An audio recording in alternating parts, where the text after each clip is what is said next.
Welcome to Pop Culture Roulette for all your pop culture needs. We're America's podcast.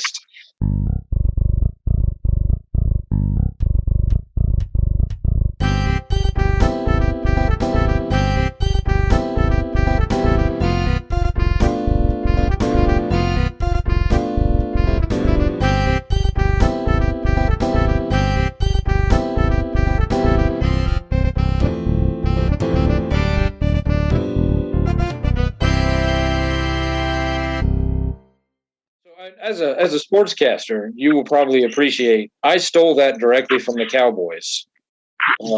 Because if they get to claim that they're America's team, I get to claim I'm America's podcast. If they can make it up, so can I. Yeah, look, every good thing is stolen in some way, shape, or form. Like so today we are joined with an old friend of mine. We went to church together at the same time in high school. We didn't go to the same high school. We spent a lot of time hanging out in college and a little bit after. He's known professionally as Kevin Thomas. So, Kevin, why don't you give us a quick rundown of what it is you do?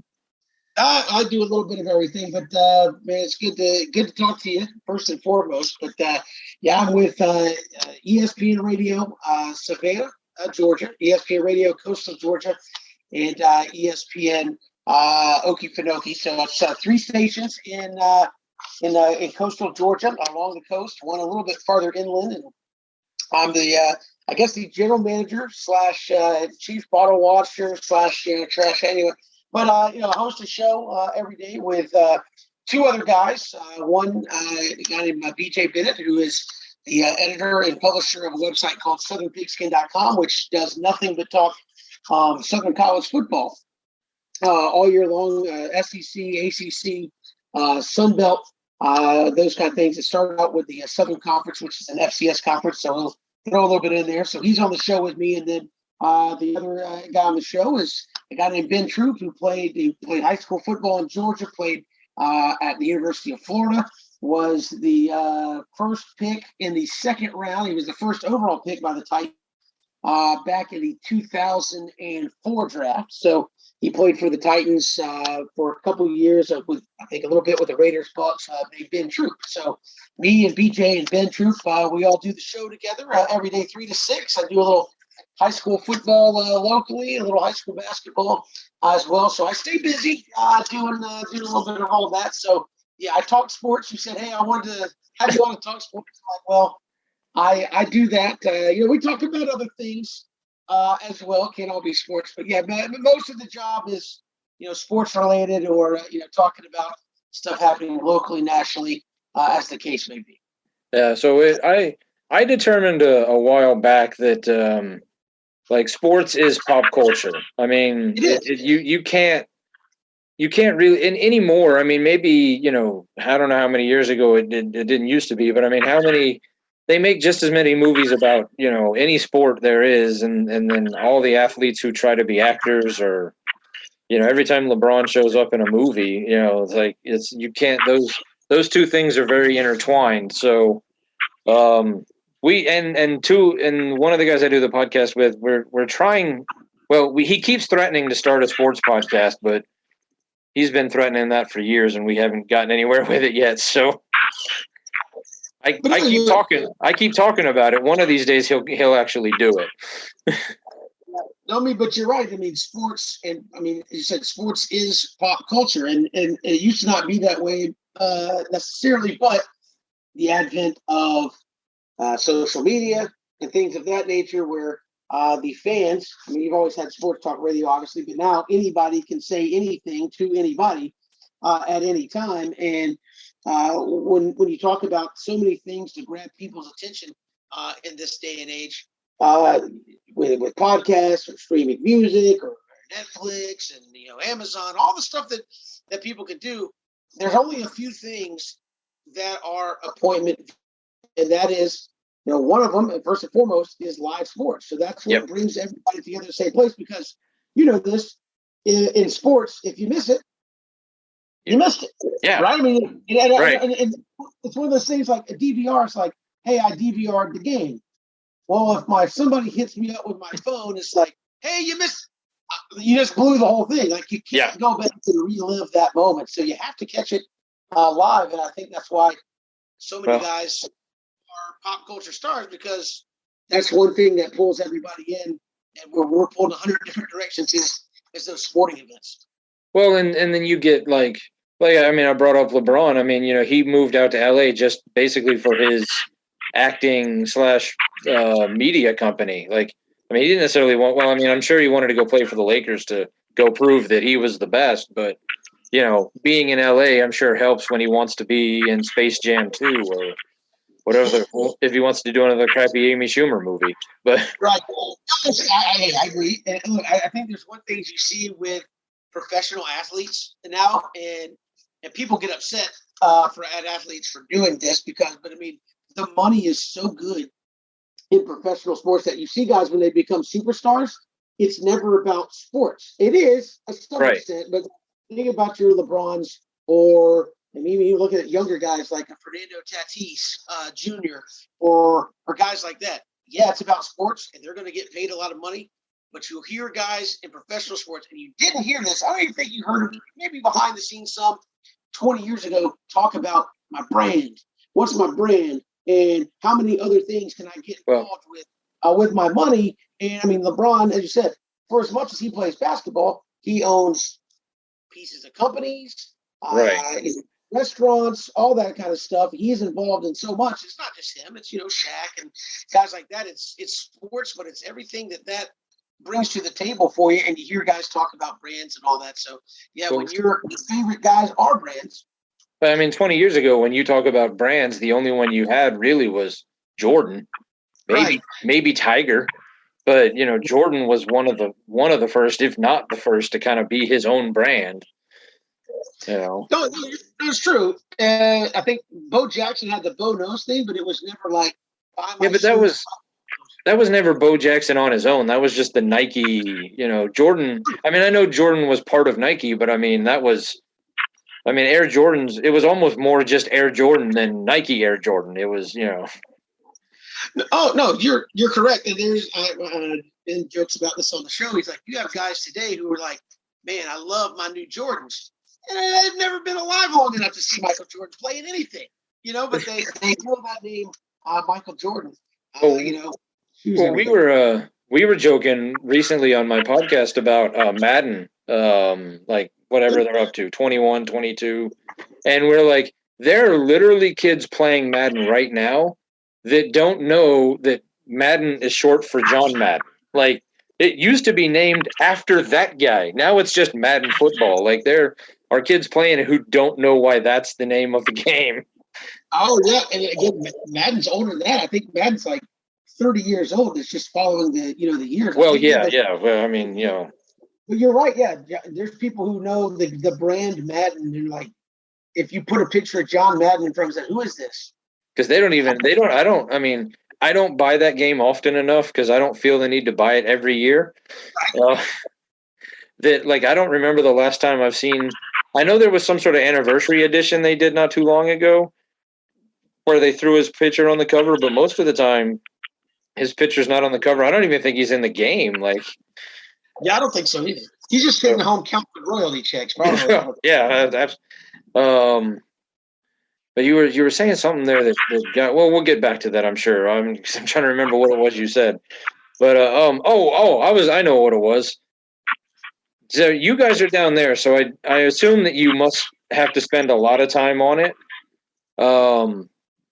But I live in Packer country, so I get to hear about Aaron Rodgers every day. Right. And so I'm sure you guys were sick of talking about Rodgers and is he going to be a Packer? Is he not going to be a Packer? Is he coming to camp? You don't understand how much more sick of it I am. Because that's as a sports program, that's what you have to talk about. But as a guy who's just like here, like I'm starting to become a Packer fan the longer I'm in Wisconsin. But Aaron Rodgers is everywhere. I mean, I'm sure you see the State Farm commercials. Oh yeah, they play him all the time up here. Plus, he's everything he does is front page news here. Yeah, we don't necessarily get all of that but yeah, look, when you talk about big topics, and there used to be kind of a saying when I first got into radio doing stuff in college, it was on the music side of things, and they used to say, top 40, top 40, and why you play the song so much because of the audience turnover and all that. And I used to tell people like, if you heard, I don't know, date myself here, if you heard, a Britney Spears song 400 times, if you were the guy at the radio station playing it, you probably heard it 800 times. So when you talk about topics, it's no different with sports radio. When you talk about topics, yeah, they can get monotonous to talk about, but it's what the people want to talk about. It's what he is the biggest star in Packer country, and if it wasn't him, it'd be Brett Favre from back in the day. But I mean, he's the star, and it's like so much so that you know who he's dating. You're going hiking in the woods in Hawaii, and doing all that kind of stuff. And it's like, right. This is the guy football at the end of the day. Yeah, growing up in Atlanta, obviously Georgia Tech was big. The Braves were big. The Falcons were there. The Hawks, I think they maybe existed. I heard rumors that they played basketball. But it was more about UGA. And I'm sure it still is because, obviously they're in the Final Four this year. Yep. But you don't understand what Packer country is really like until you move here. Maybe being that you're in the sports world, you have an idea. But until, I went to a Brewers game it was one of the last home games of the season, 10 years ago. Right. They were deeply out of the playoffs.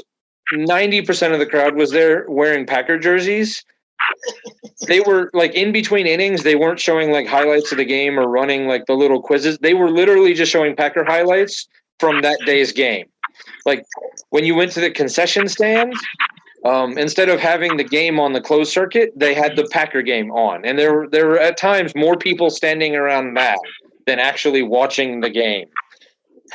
Yeah, I don't doubt it. I would say it's probably like college football here in the South is, where people just love teams, and people think I'm crazy. I've worked with people that come and go from all over the country, and a lot of people from the Northeast where, hey, I'm from Connecticut, I'm from New York, and it's Giants, Jets, Patriots, what's all this college football stuff? And people think I was, kidding. And I would tell them, I was like, hey, I grew up in Metro Atlanta, and I was like, I will tell you right now, go up to most people on the street and say, I can take away Georgia football, or I can take away the Falcons.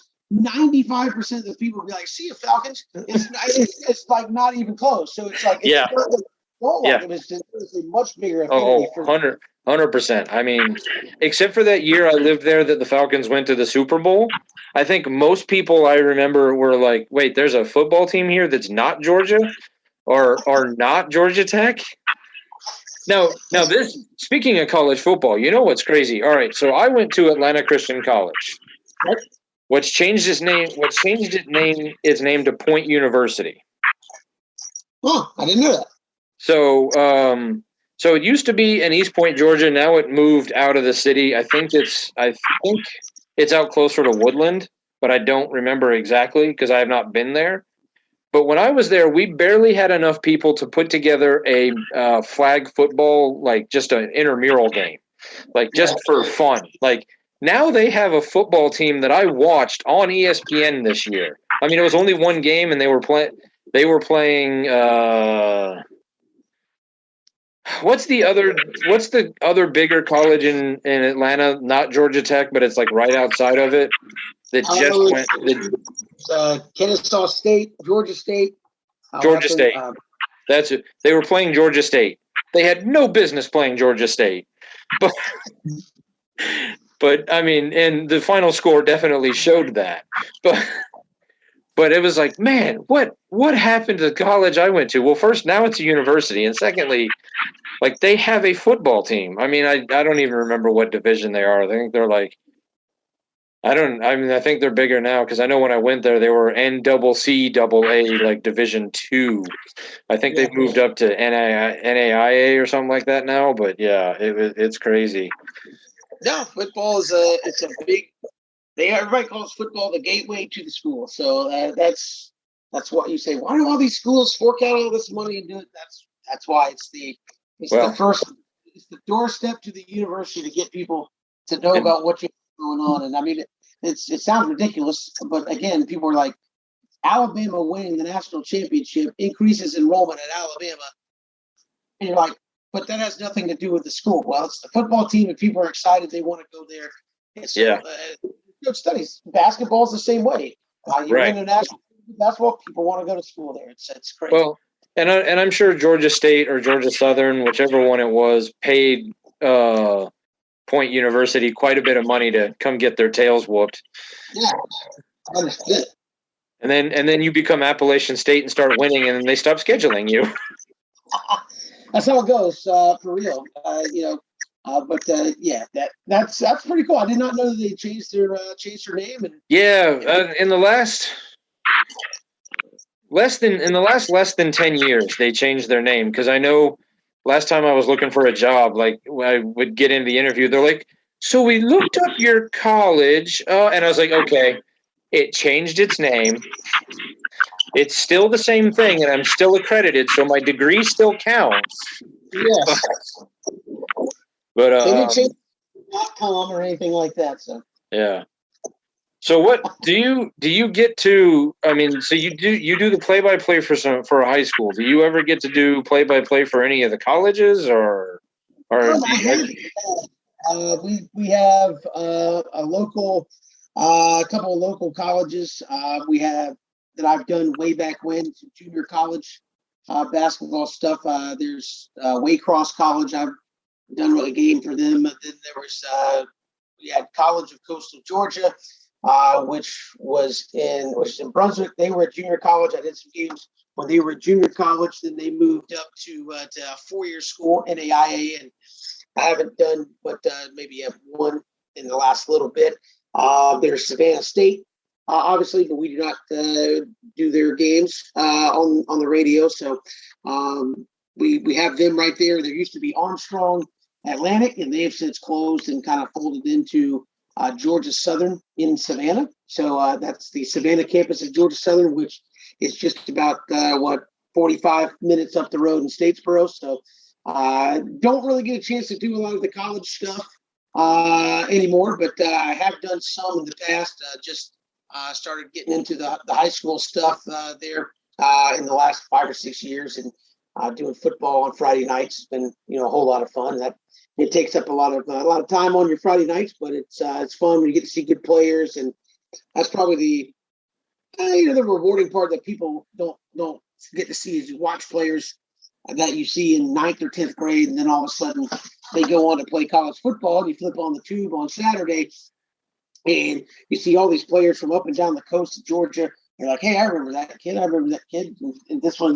So just like even the bowl games, you just flip on and they'll say, oh, this guy's from, Savannah, or this guy's from Brunswick or Richmond Hill or what have you. And it's like, hey, I remember calling a game that kid played in, 2 years ago. And now here he is playing in the, whatever bowl. But, I think that's probably a misconception.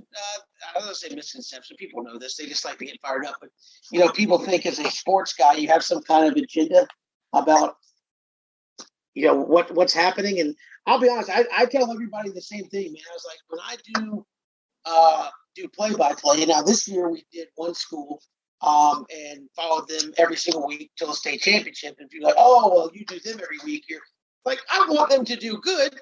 Or do well, is part of my grammar, but I want them to do well. But let's be real. And this is entertainment. I want them to be well, so it's entertaining. All right. Yeah, absolutely. If the team is 0-7, that's no fun. It's like, it's not necessarily that you're a want to see or pull up to something, but also it's like anything else, man. It's like, if I know I'll just use this because I know you're an Angels fan, and I'll get Angels in on the podcast.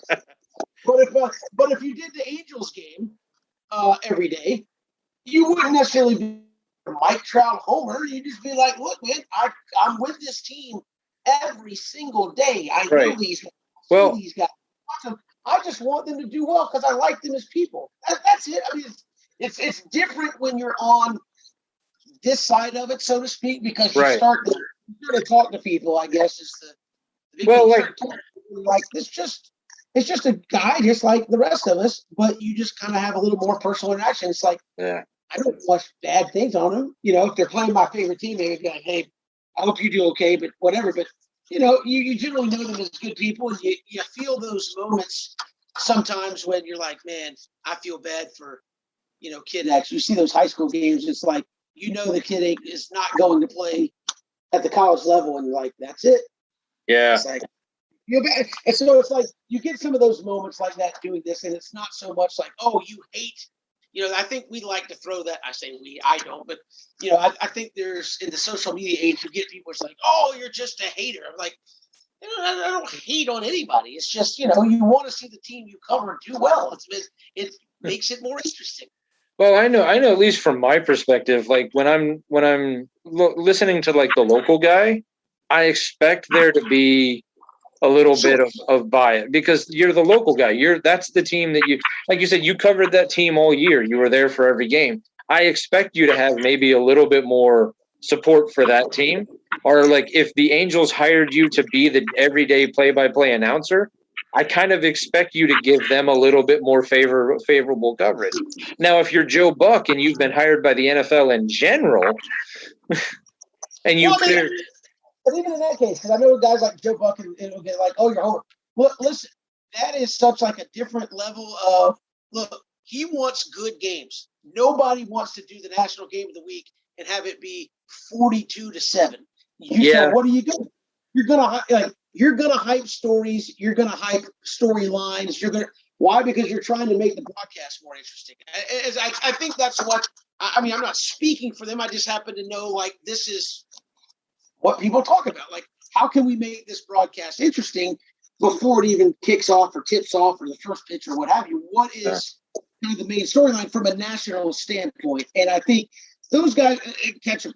Do they have teams they root for? Sure. Everybody does. And if anybody's like, I don't have a favorite team, they're probably lying to you because I think everybody kind of has a team they gravitate towards. But I do think when people get on announcers about, oh, well, you're biased or you want the Yankees to win or you want this.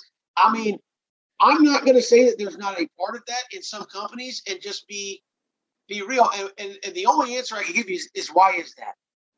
That means more people, if it's New York or LA, that means more people are watching, more eyeballs, which means what? More attention on them and more money going into people's pockets. That's all that is. And I think that's just a natural thing. And I do think it's unfortunate because I'm one that I love competitive balance. I think the Pittsburgh Pirates should be as compelled to win as the New York Yankees.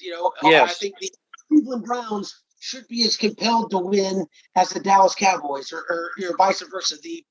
Pick your horror, but the Orlando Magic should be trying to win, and it shouldn't be a bad thing that the Magic make. I think that's the one talking point that we get so tied up in because don't think of those narratives when you hear like, man, it's so terrible that the Orlando Magic will make the playoffs, or man, we really can't have a Brewers versus a Tampa Bay game. Well, why the hell not? Because they're two good teams that earned the chance to be there. Yeah.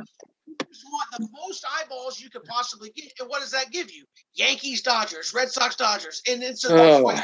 No, and I get it. I mean, I get it, but I mean, at the same time, like as a diehard, I've always been more of a baseball fan than a football fan. I mean, I like football, but I would rather see a good World Series than the Yankees versus anybody. And again, compelling. I am this. When I look at games, I don't care who's playing necessarily, as long as they earn their way to get there. If I'm a league. And it doesn't work this way. Again, I'm probably trying to live in the sports world nirvana here, but if I'm Major League Baseball, I should want the Pirates to make at least the playoffs or maybe the national. I mean, because it makes the product better that more teams are actually out there competing. I want to kill this narrative of, hey, the Marlins are out here fire sailing every 5 years. Or from the NFL, I don't want to have the Cleveland Browns 7 first-round picks in a row and still suck. Like that's not good. Yeah. Oh, I've made the argument that ownership should be something that the league can actually take away. Like if you consider, like if we can look at your team and say, I don't know, the Jets, and say you're not trying, like, and you have not tried for a long. In fact, you are actively trying to go the opposite direction. Yeah, I do think some of that is and again, people forget, like, these guys that own all these sports franchises are conglomerates now, have billions of dollars and all that. And I think, especially like the NFL, it's set up so that it's equal, right? That's right. The idea, right? In theory, it's set up to be equal. Major League Baseball is not set up to be equal. It's not. No, not when you have one guy making more than an entire roster. That's not set up to be equal.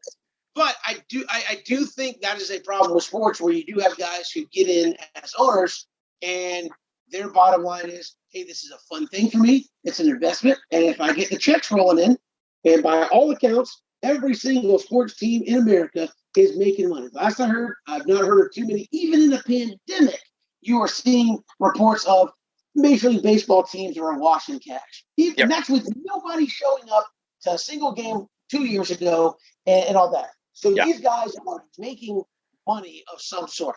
And so I just think you got to find a way to say, look, if you're going to do this, you have to at least, in baseball's case, invest. Like, there's got to be a minimum standard.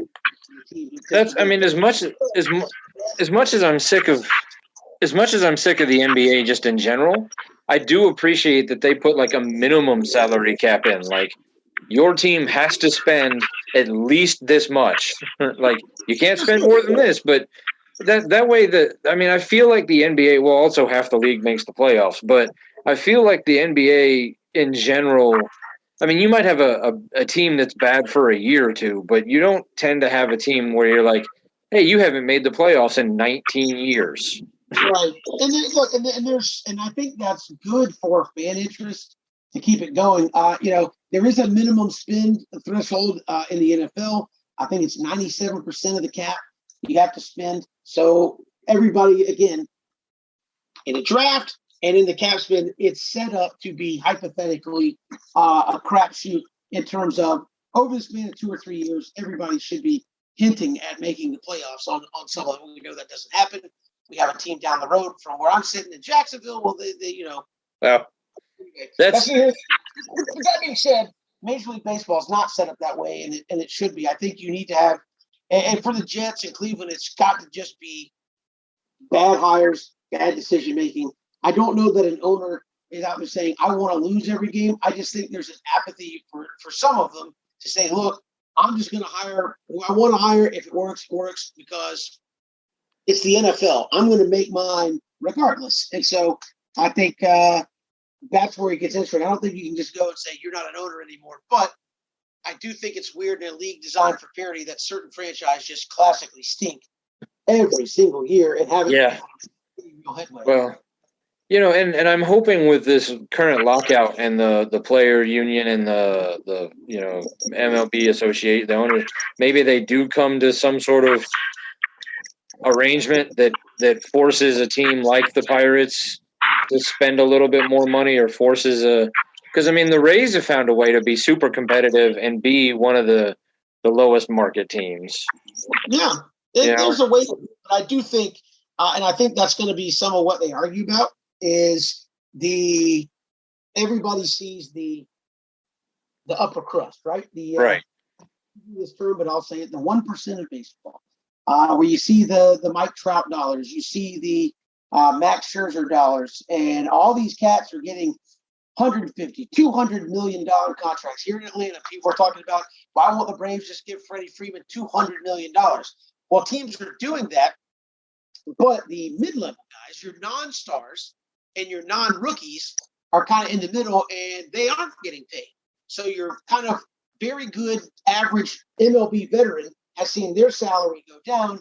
The mega guys are just getting insano jack, and then you got the rookies who make I think the MLB minimum is like $500K for if you're on a rookie deal. Your major league minimum is $5. The veteran minimum is like $1 million. So you know, I'd take a rookie.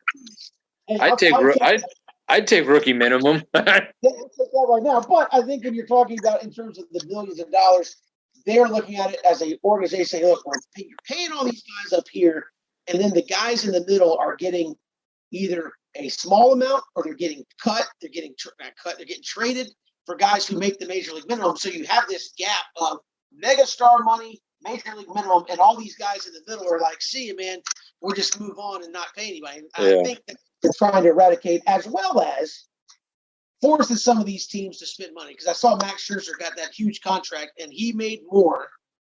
And he'll make more in his 1 year than the current payroll of the Orioles, the current payroll of the Pittsburgh Pirates, the current payroll. I mean, there's like 4 teams. Yeah. Less money than Max Scherzer can make. And it's nuts. You can't have a good league like that, in my opinion, when there's that big. If you want to talk about not I for me anyway, as not as somebody who works in sports radio, an owner that should have the franchise taken away from him, let's talk about Baltimore. Peter Angelos is one of the worst owner in sports. It's him and Dan Snyder. I mean, they must hang out with each other. Must be.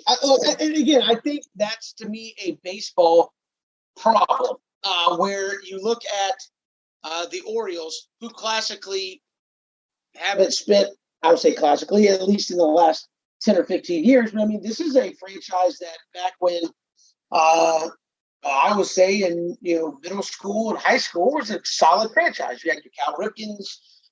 You've had some of those guys come through there. Heck, you even had Manny Machado played for them. You've had some guys who are very good players. I think the problem is, if you're Major League Baseball, you look at it and say, why isn't Manny Machado an Orioles lifer? Because Angelos was like, nah, I'm not paying. Yeah. So, all right. Well, I do have a few other questions here. So, all right. So you do a daily show. Yes. You've got to find content for daily shows. Now, granted, that's the lovely part about live sports is that they're always giving you daily content. But outside of sports, what feeds you? Like what kind of entertainment do you consume that gives you something to outside of sports? Like what are you consuming? Yeah, outside of sports, and it's kind of funny. I have two kids. They both play baseball, so that consumes me a little bit. It's kind of funny. It's small sports, but in terms of the non-sports side of things, I'm not, and I enjoy them. So I know this is pop culture, and I'm probably going to get roasted for this but I enjoy the Marvel movies. I enjoy that. I'm not like so much into like, hey, I know every comic, and like, hey, in the movie, Iron Man doesn't say this in the comic. Like I just watch them for pure mind dump entertainment purposes. I enjoy them.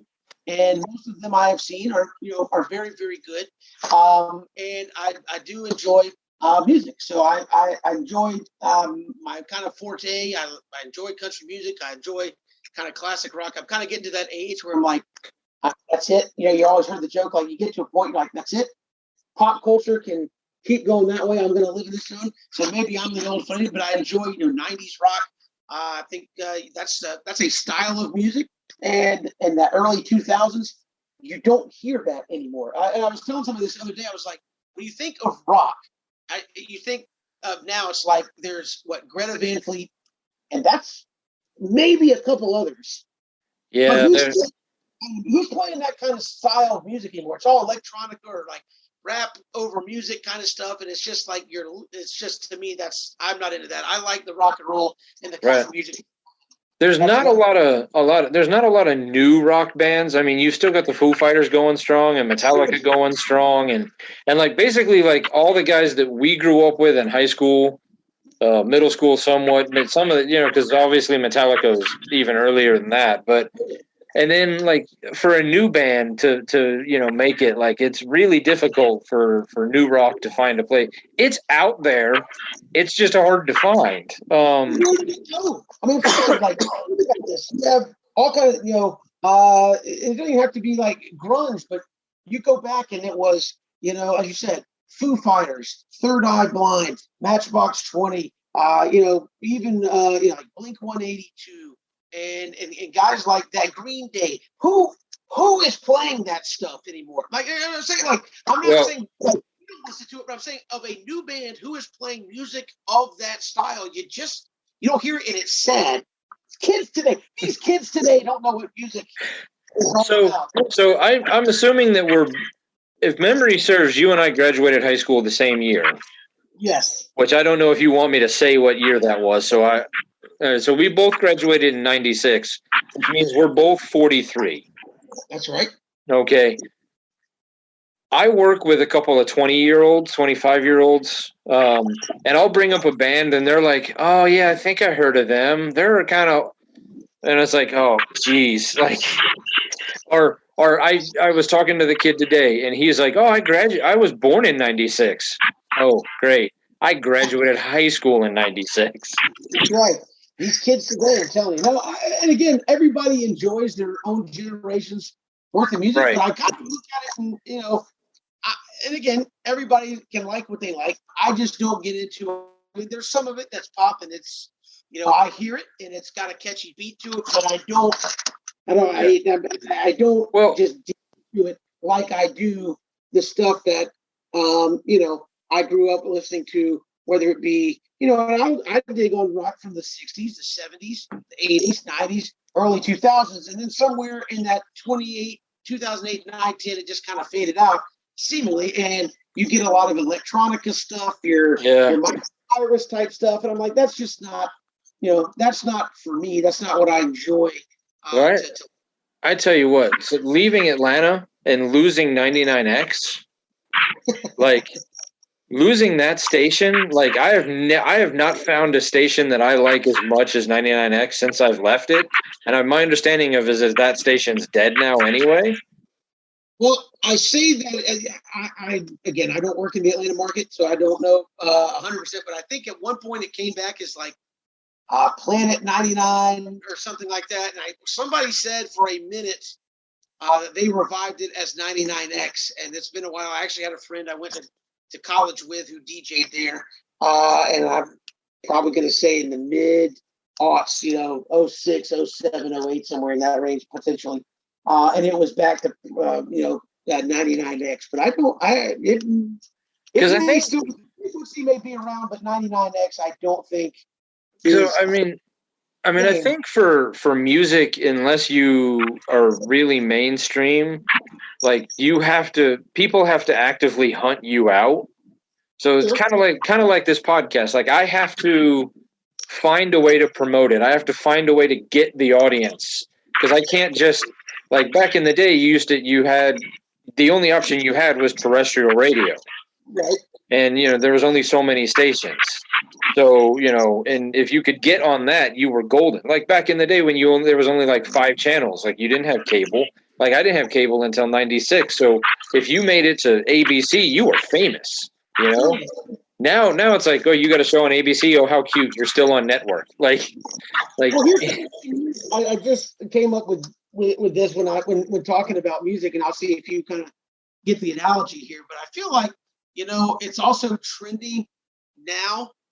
Within the last 5 years, it's kind of like music has become the craft brew society, where it's like, hey, do you like beer? Yeah, but I like this, persimmon hops ale that, made in fact. So now everybody's like, who's the most obscure band or artist I can listen to? It's like, oh, you don't know Tim Kilgore? That dude's awesome. I've been listening to his stuff. Like, do you not see that with people where they're like, I found the most obscure guy on YouTube or Spotify, and I'm going to act awesome because I know who he is, and I get to introduce you to it, much like the craft brew guys enjoy all their craft ales. And it's, Mick Ultra is good, but why say Mick Ultra when I could have a, Skinny Lester's Spotted Ale and tell you all about that?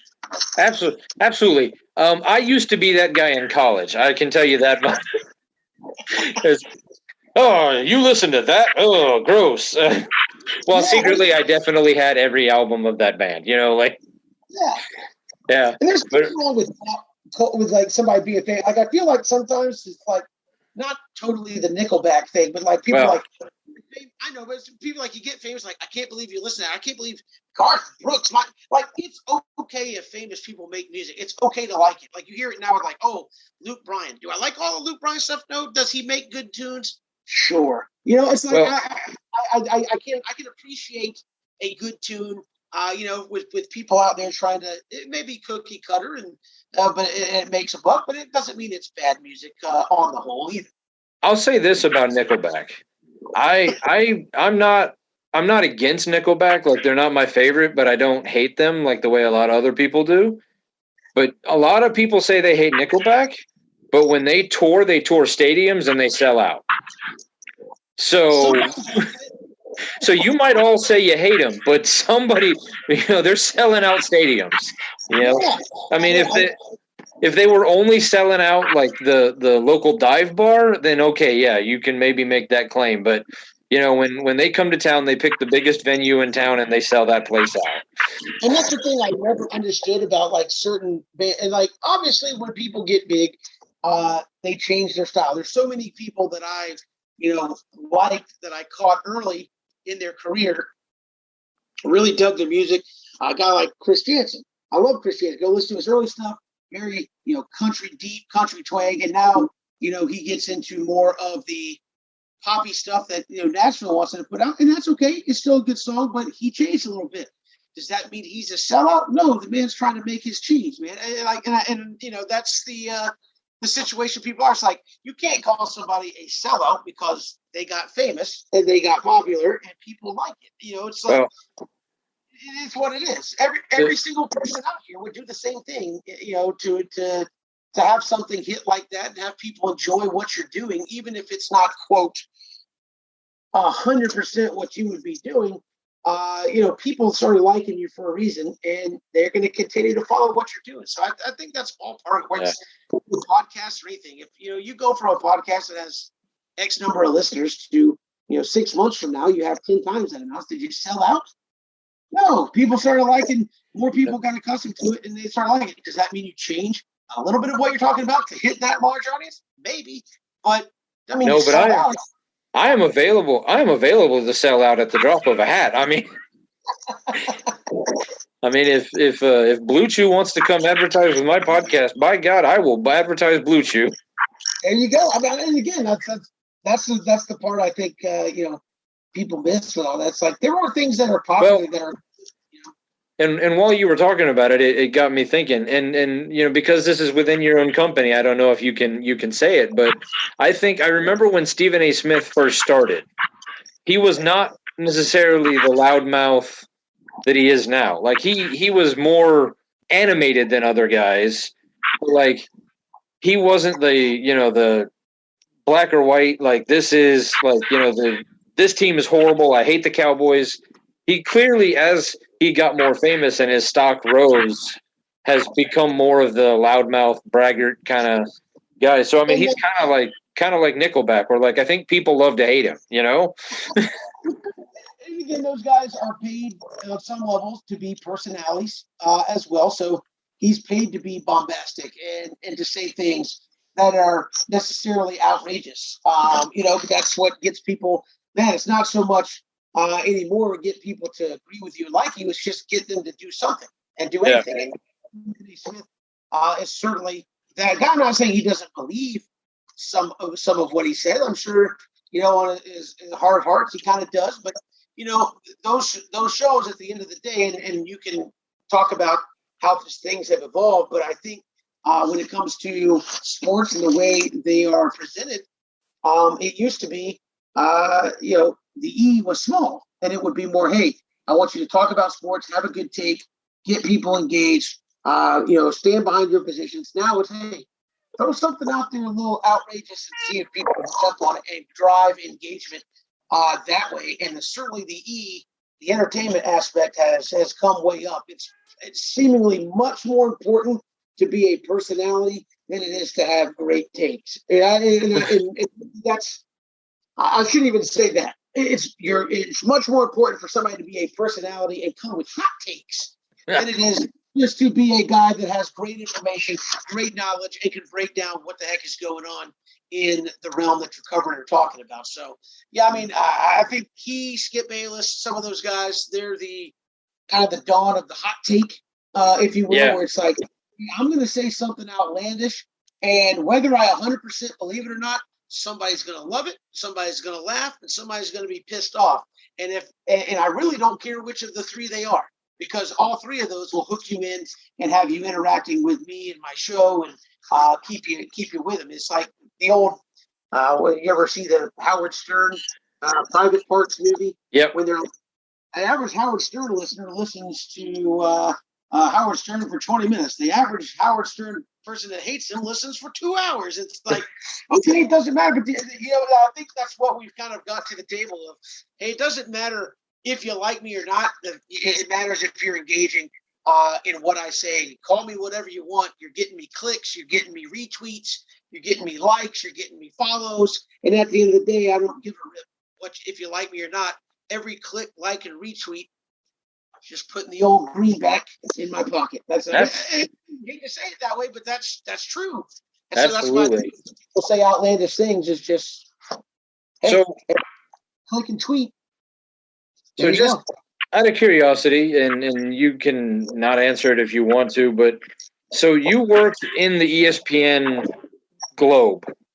Yeah, well, I'll clear it up. So I work for an ESPN radio. I'll call it a franchise. So I work for an independently owned company who we partner with ESPN to be able to use their name. So we are partnered with ESPN so that we can call ourselves ESPN Radio. But no, I won't say that. Not any problem is because people think I have to go to Bristol and stuff. No, I don't.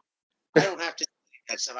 I work for a independently, locally owned company. So very much small business type situation there, but I have a corporatized name on the masthead.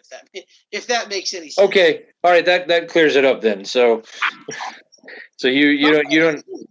And these are in the realm of, obviously those guys are more famous and make more money, but I mean in the realm of media, where I'm not going to say anything bad, or if I don't know them personally, I'm not just going to run smack on somebody. I just I understand how some of that goes, and the hot take thing is definitely a thing. I mean, I don't think Stephen A is a bad guy. I think they say, how can we make the show compelling?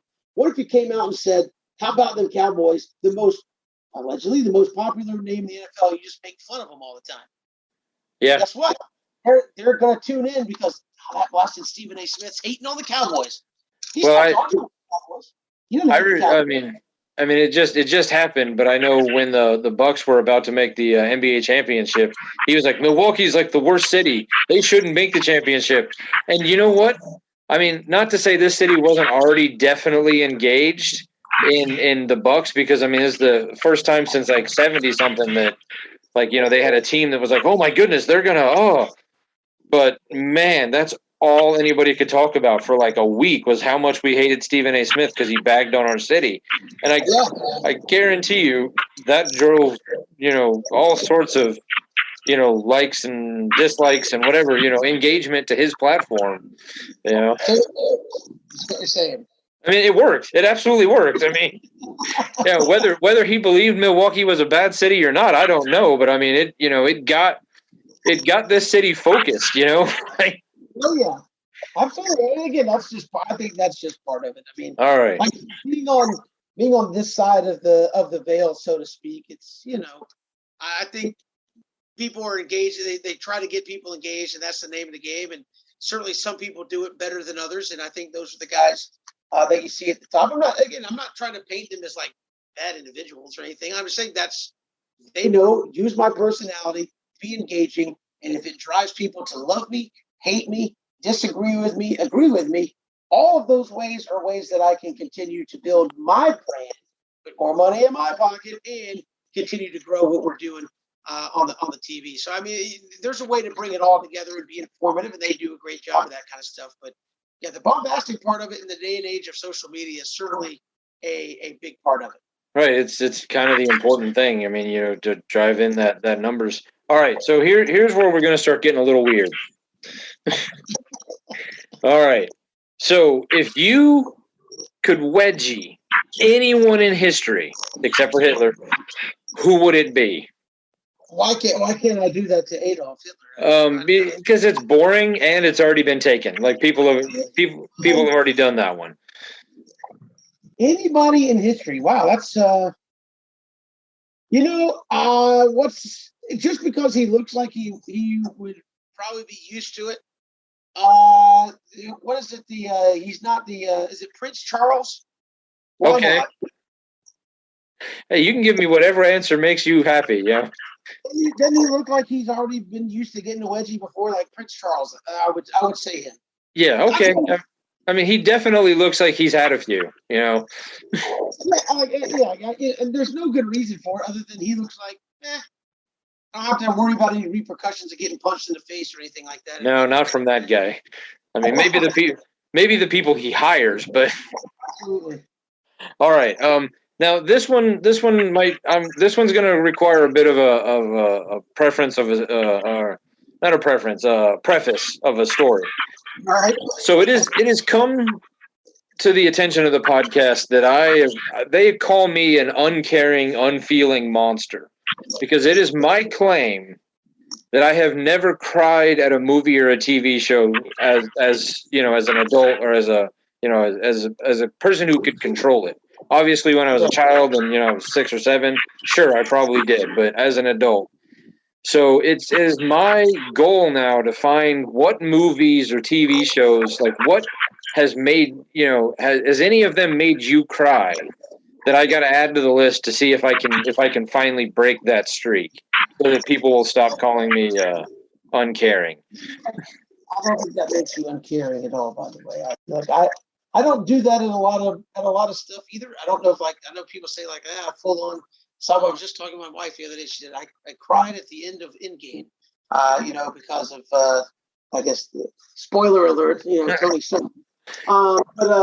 So it's I don't know. Usually I get good as I've gotten older. I'd say I've gotten a scooch more sappy, I guess. I don't know. Usually like a good feel good sports movie where I think the son and the dad have a bonding moment. Those are usually. All right. Like, have you seen Field of Dreams? That's old, but yeah. Oh, of course I've seen Field of Dreams. I'm trying to think of one that's like relatively newer. I haven't seen it a lot. I haven't seen it recently. Maybe I need to give that one another rewatch. I know I was over with the guys last week and we were watching the Packer game and there's that one car commercial where the guy goes out and he sees the old broken down car and like sees the picture of his wife and then the daughter like sneaks it out and like has people refurbish it and brings it back and like they were both kind of like they didn't cry over it but they looked at me and they were like nothing. I was like nope and they're like you monster. No, I agree. I'm not getting. I don't think a commercial has ever gotten me all choked up. And I can't think of one off the top of my head. I won't spoil it. But there was the wife and I went and saw the new Spider-Man movie on Sunday. I haven't seen it, so. Right. There was a scene that made her cry. But she also cries very easily. No empathetic crying on your behalf? And at the end of the movie, I was like, oh, so you cried? And she's like, yeah. I was like, I didn't. And she's like, you have no feelings. So. No, I don't know if that's it. Something will get you at some point. I think it has to be something that you can relate to on like a personal level that hits you at the right moment. I really think that's it. I don't do that a lot of movies either. I'm pretty sure I know. I'm pretty sure I know what would get me there, and I just choose not to watch it. So. So there's your answer. Okay. So all right, last one, and then we'll wrap it up. What fictional world would you live in if you had if you could any fictional world you wanted to be in? Like which one would you choose to live in? You're gonna laugh, but there's I guess some of them are based on real ones, but the one that I think would be cool just because I was into it late, and I do think it'd be interesting, but it also will probably mean certain death. Game of Thrones. I'd be like a plebe, and I'd probably get stabbed in the face. Second episode in, and that's it for me. That kind of stuff was really cool. I think that's obviously totally fictional. If I had to choose like a real life setting, and those can still be fictional, I would say probably this was based in reality, but it was an HBO show also was Deadwood, like an Old West type something. Really. That would be kind of cool, with kind of like an old Western town, kind of, Wyatt Earpy, Deadwood kind of thing. But Game of Thrones for totally fictional, I think that would be.